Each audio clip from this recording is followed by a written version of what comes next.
Представьте себе абсолютно идеальную картинку. Десятки миллионов фанатов, тяжелый люкс, эксклюзивные контракты с мировыми платформами и статус главной суперзвезды страны. Кажется, что жизнь Ханде Эрчел – это сплошная красная дорожка, усыпанная розами.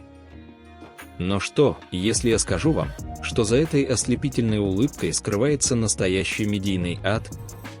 Сегодня мы разберем историю, от которой у многих влиятельных продюсеров до сих пор холодеет внутри. Вы узнаете, как индустрия планомерно, методично и поразительно жестоко пыталась сломать самую высокооплачиваемую актрису Турции. Мы поговорим о пугающей одержимости прессы ее телом, о доведении до физического истощения ради чужих стандартов и о грязных играх папарацци, где каждый шаг девушки фиксировался словно под прицелом. Но самое главное и шокирующее ждет вас в конце этого ролика. Мы поминутно восстановим события весны 2026 года. Тот самый день, когда Стамбул содрогнулся от жестких полицейских рейдов, а в криминальных сводках, среди грязи и теневых схем, внезапно всплыло ее имя. Как одно единственное слово в полицейском протоколе едва не уничтожило многомиллионную империю. Почему мировые бренды в панике замерли, готовясь разорвать контракты? И как ледяная, пугающе спокойная реакция актрисы на попытку ее полной отмены навсегда переписала правила игры в шоу-бизнесе. Устраивайтесь поудобнее. Мы срываем глянцевые маски, и поверьте, вы захотите досмотреть этот разбор до последней секунды. Давайте отмотаем время назад. Туда, где нет ни многомиллионных контрактов, ни люксовых брендов, ни скандальных заголовков, разрывающих интернет. Небольшой портовый город Бандерма на западе Турции.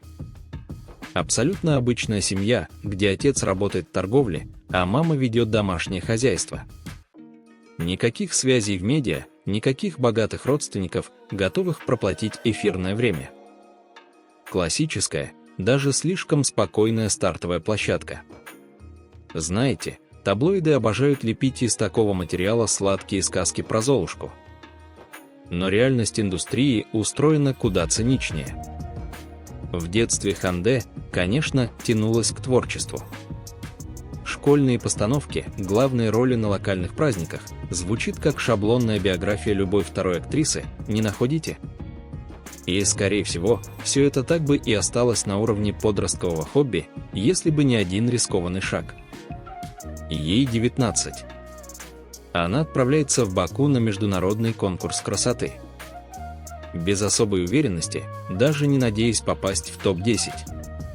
Просто провинциальная девчонка, которая решила проверить себя на прочность.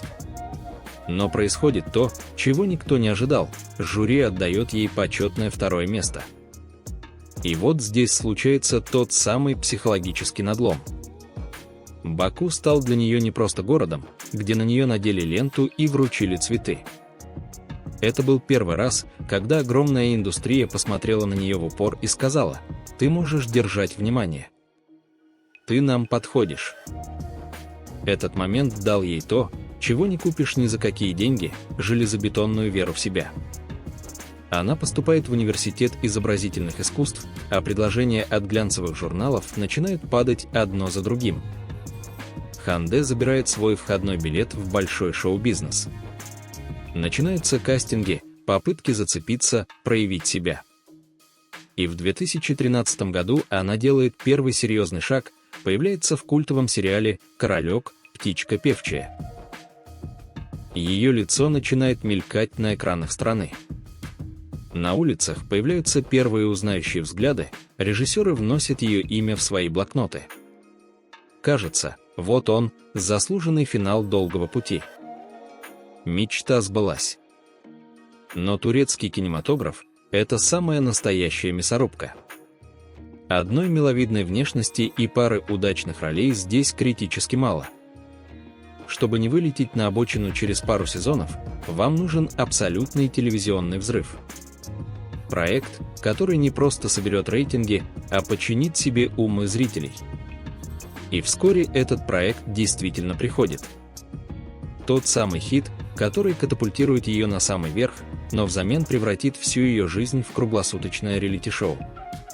Шоу, в котором у нее больше не будет права на личные границы. Кстати, есть одна деталь, которая потрясающе объясняет ее внутренний мир, но о которой глянцевая пресса пишет крайне редко. Знаете, куда она пошла учиться, когда приехала покорять Стамбул?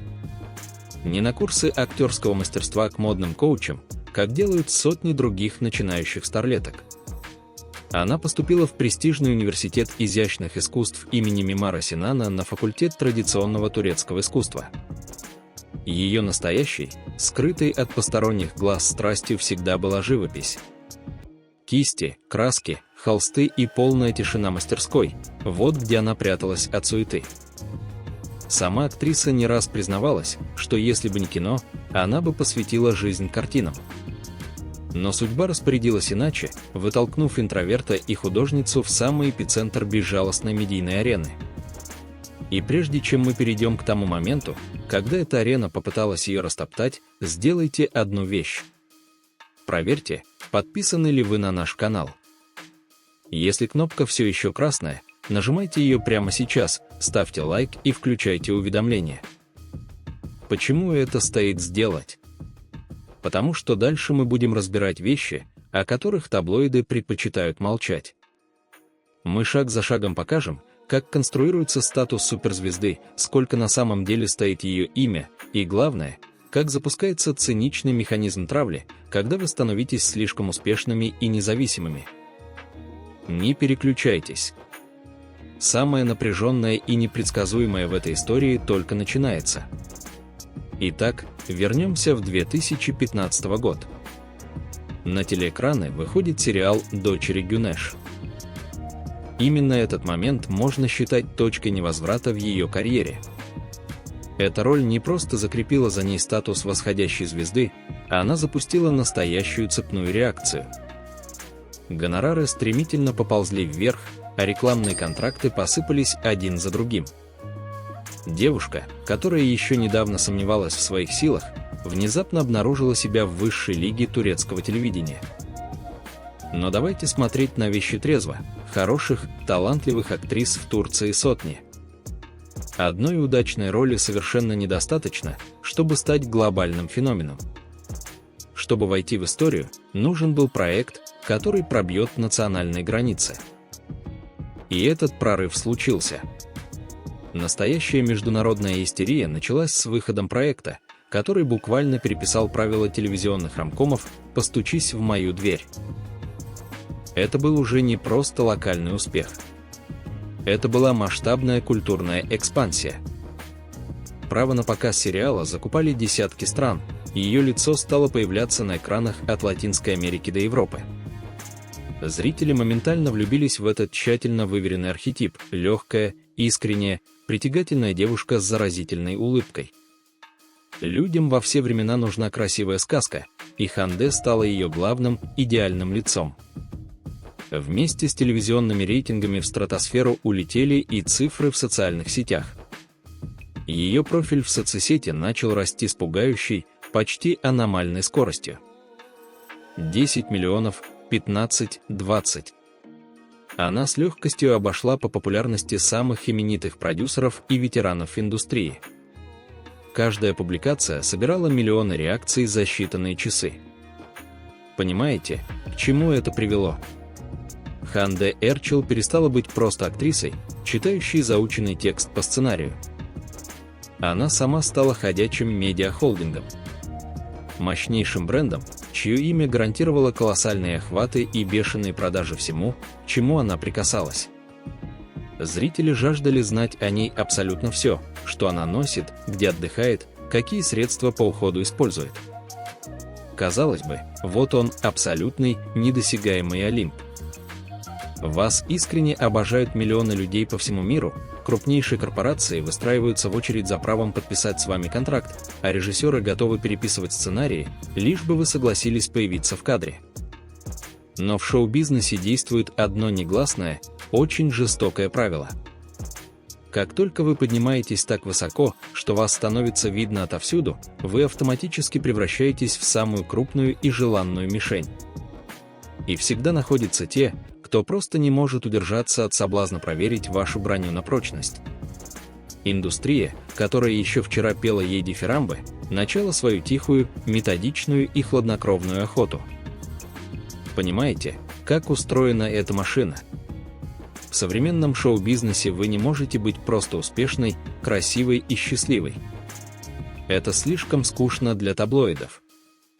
Если у вас нет изъянов, желтая пресса их обязательно придумает, раздует до невероятных масштабов и продаст как главную сенсацию недели.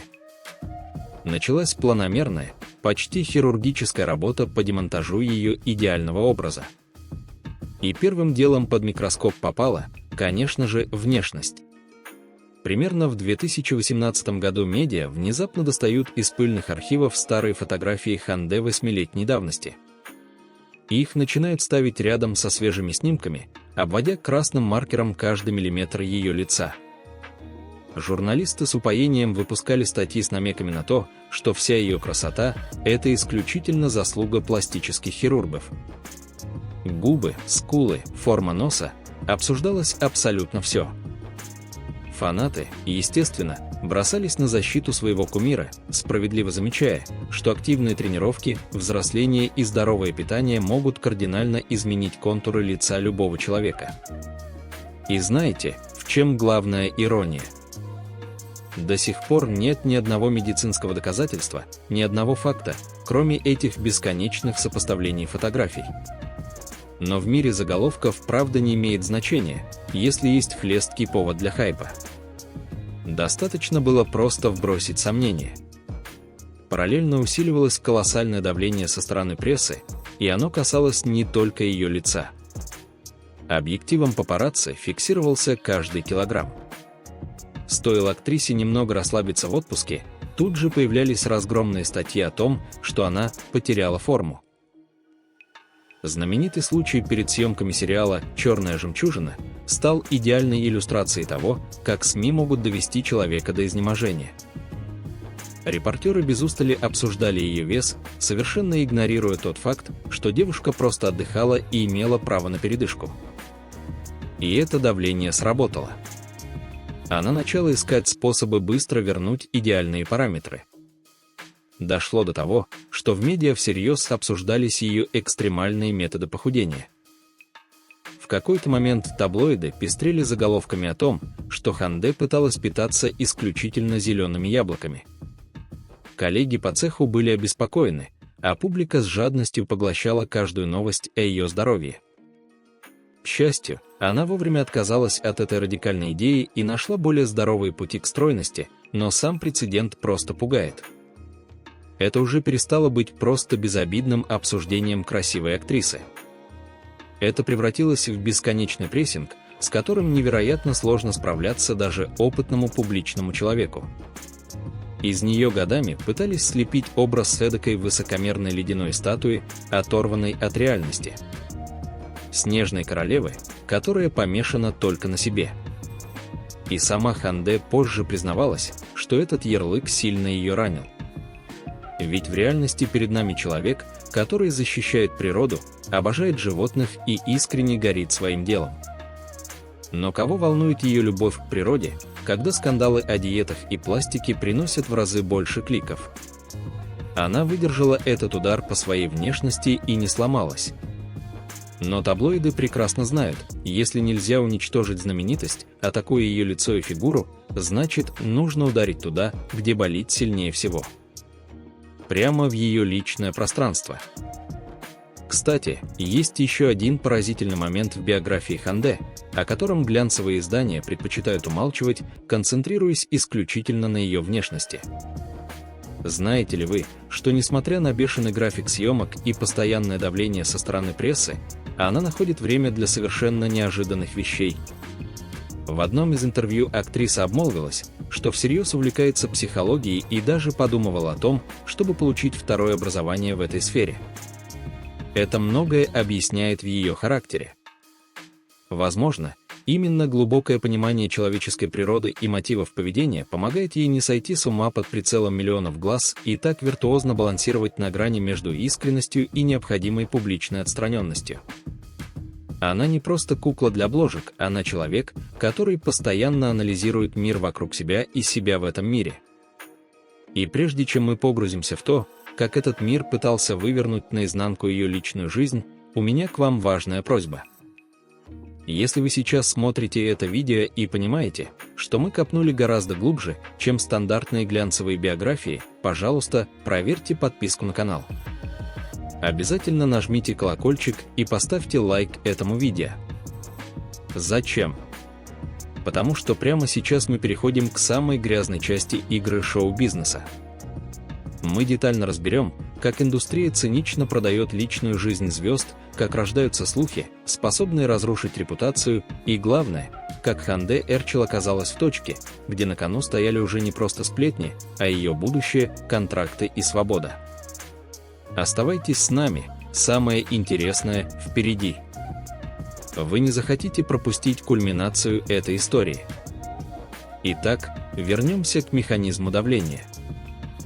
Когда журналисты осознали, что бесконечные обсуждения носов, скул и яблочных диет уже не приносят должного эффекта, они сменили тактику. В ход пошло самое проверенное и безотказное оружие любой бульварной прессы – личная жизнь знаменитости. Как только интерес к ее экранным успехам достиг пика, фокус внимания резко сместился на то, с кем она проводит время вне съемочной площадки. Это почти неизбежный, можно сказать, обязательный этап для любой популярной актрисы. Но в случае с Ханде этот процесс приобрел масштабы настоящей одержимости. Любое появление рядом с коллегой мужского пола, случайные совместные фотографии с мероприятий, даже невинное дружеское общение на площадке – все это моментально превращалось в повод для кричащих заголовков. Медиа регулярно, словно по расписанию, связывали ее с самыми разными мужчинами, приписывая бурные романы, которые в большинстве случаев либо вообще не находили подтверждения, либо опровергались самими участниками слухов на следующий же день. Одни истории выглядели относительно правдоподобно, другие – откровенно притянутыми за уши.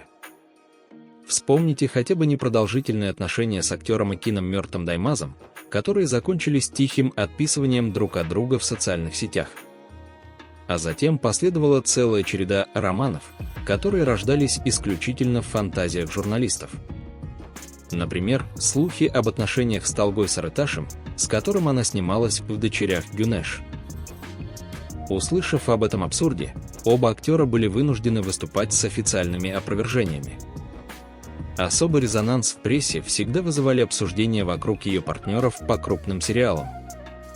Экранная химия, которую актеры профессионально отыгрывали перед камерами, невероятно легко и цинично переносилась в реальную жизнь, по крайней мере, в глазах зрителей и охотников за сенсациями. Публика начинала искренне верить в эти сказки, даже если сами звезды хранили ледяное молчание. И чем дольше Ханде не комментировала происходящее, тем активнее строились новые, все более изощренные версии ее личной жизни. Со временем этот бесконечный поток слухов стал привычным, хотя и крайне утомительным фоном ее существования. Реальный, подтвержденный разрыв с бизнесменом Хаканом Сабанджи в 2025 году только подлил масло в огонь. А уже в начале 2026 года пресса начала активно приписывать ей новые отношения, на этот раз с влиятельным продюсером Ануром Гувинатомом. Но знаете, что в этом всем самое важное? Журналисты с таким упоением копались в ее прошлом, считали бывших парней и выдумывали новые романы, что совершенно упустили из виду одну колоссальную трансформацию. Пока они смотрели в замочную скважину ее личной жизни, они пропустили главное. Ханде Эрчел уже давно перестала быть просто красивой героиней мыльных опер. Она незаметно для многих выстроила настоящую, мощную корпорацию имени себя. И ставки в этой игре стали совершенно иными. Давайте на чистоту. Когда мы говорим о современных турецких звездах, мы привыкли мыслить категориями эфирного времени и рейтингов на национальном ТВ. Но Ханде Эрчел к началу 2026 года сломала эту систему. Она выросла из рамок локальной знаменитости и превратилась в машину по генерированию миллионов долларов. Взгляните на ее активы. Это уже не просто удачные роли в ромкомах. Это тяжелый люкс и глобальные стриминги. В апреле 2025 года итальянский ювелирный дом Pomellato официально делает ее своим глобальным амбассадором. Понимаете уровень? Такие бренды не подписывают случайных людей, мелькающих в скандальной хронике. Им нужно лицо с безупречной международной репутацией. Следом идут масштабные кампании для Anna Kachern, где ее имя – это уже не просто модель, а полноценная модная коллаборация. А теперь посмотрите на ее кинокарьеру. Телевизионные рейтинги в Турции – это, конечно, хорошо, но настоящие деньги и власть лежат в цифровом пространстве. И здесь Hande делает шах и мат. На Disney Plus выходит сериал «Ас Китрла», мощный международный проект с Барышем Ардучем. Параллельно на Netflix крутится фильм «Chasing the Wind». Она не просто снимается, она закрепляется на главных глобальных платформах мира. И все это умножается на колоссальный, почти пугающий цифровой вес. Более 32 миллионов подписчиков в Instagram. 32 миллиона. Это население небольшой европейской страны, которая ежедневно следит за каждым ее шагом. Это аудитория, которой можно продать все, от зубной пасты до бриллиантов. Именно поэтому корпорация Hande Erçel стоит так дорого. В современном мире, где бренды панически боятся культуры отмены, ваша репутация – это ваш главный актив. Любая токсичность, любой неосторожный шаг, любой слух, который нельзя быстро опровергнуть, грозит разрывом многомиллионных контрактов. Продюсеры Netflix и Disney не будут разбираться в хитросплетениях турецкой желтой прессы. Если ваше имя начинает ассоциироваться с криминалом, вас просто вычеркивают из списков. И именно на этом абсолютном пике, когда механизм работает идеально, когда на кону стоят сумасшедшие деньги и международные премьеры, происходит то, чего никто не мог предвидеть. Конец марта 2026 года. Идеальная картинка с треском рушится. В Стамбуле начинаются масштабные полицейские рейды. Громкие задержания, серьезные обвинения, суета в медиа. И в самый центр этого хаоса, словно брошенная граната, падает одно единственное имя Hande Erçel. Представьте, как работает современное информационное поле. Это бензин, щедро разлитый по всему интернету. Достаточно одной, даже самой крошечной искры, чтобы начался пожар, который уже невозможно потушить никакими официальными пресс-релизами. Новость бьет по всем фронтам одновременно. Утренние эфиры, тренды в соцсетях, срочные уведомления на смартфонах – везде пульсирует один и тот же пугающий нарратив. Полиция Стамбула проводит серию жестких рейдов. Речь идет о масштабном, крайне серьезном расследовании, связанном с незаконной деятельностью и теневыми операциями. Под прицелом правоохранителей оказываются публичные лица. И среди этого потока криминальной хроники внезапно, словно из ниоткуда, всплывает имя главной турецкой суперзвезды. Знаете, что в этой ситуации самое сюрреалистичное? Скорость. Алгоритмы медиаплощадок подхватили этот инфоповод с такой звериной жадностью, что никто даже не попытался проверить базовые факты. Заголовки кричали, анонимные инсайдеры плодились каждую секунду, а диванные судьи уже выносили свои вердикты в комментариях. И все это происходило на фоне одного железобетонного, но абсолютно проигнорированного толпой факта: самой Hande Erçel в момент этих событий даже не было в Турции. Она находилась за границей. Но кого в эпоху кликбейта волнует география или презумпция невиновности? Индустрия замерла в ледяном ужасе.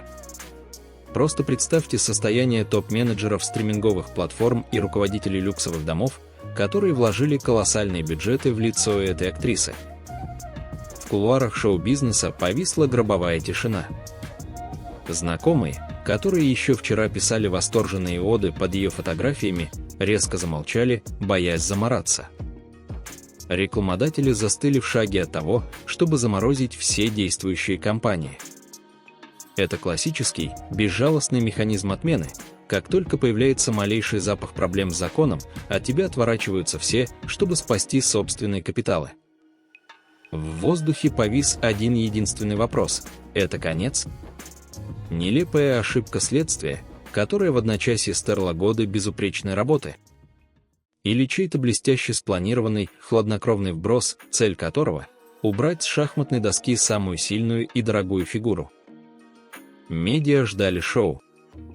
Ждали классической реакции загнанной в угол знаменитости, что она впадет в истерику, закроет комментарии, спрячется от камер или начнет записывать слезливые видео с оправданиями, пытаясь разжалобить толпу.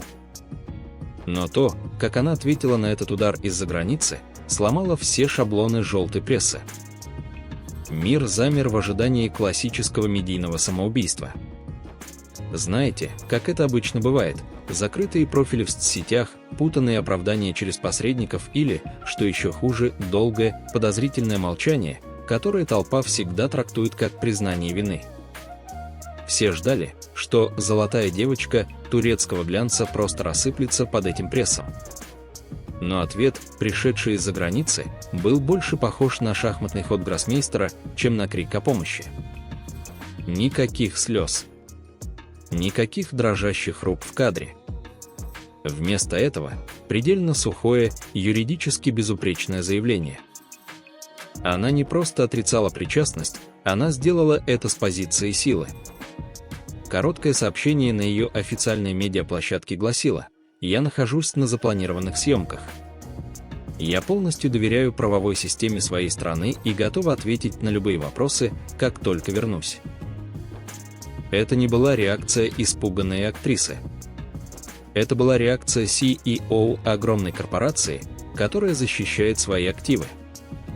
Она буквально выбила почву из-под ног у тех, кто уже готовил некрологи для ее карьеры. И знаете, что произошло дальше? Ветер сменил направление. Бренды, которые еще вчера были в шаге от расторжения контрактов, увидели эту стальную уверенность и предпочли взять паузу. Постепенно туман начал рассеиваться, и выяснилось, что ее имя в полицейских протоколах было либо досадной ошибкой, либо чьей-то очень грязной попыткой подставить под удар самого дорогого игрока на рынке. Эта история весны 2026 года стала чем-то большим, чем просто очередной скандал из жизни звезд. Она стала наглядным пособием по выживанию в цифровую эпоху. Ханде Эрчел доказала, что она тефлоновая звезда. К ней не липнет грязь не потому, что она идеальна, а потому, что за годы травли, обсуждения ее веса и бесконечного копания в ее личной жизни она выстроила внутри себя непробиваемую крепость.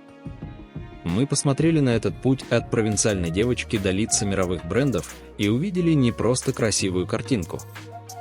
Мы увидели, как хрупка репутация, когда за тобой следят 32 миллиона пар глаз. Одна строчка в новостях, и все, что строилось десятилетиями, летит в пропасть. Но выживают те, кто умеет держать удар, когда против них играет вся индустрия. Сейчас, когда пыль немного улеглась, остается один важный вопрос.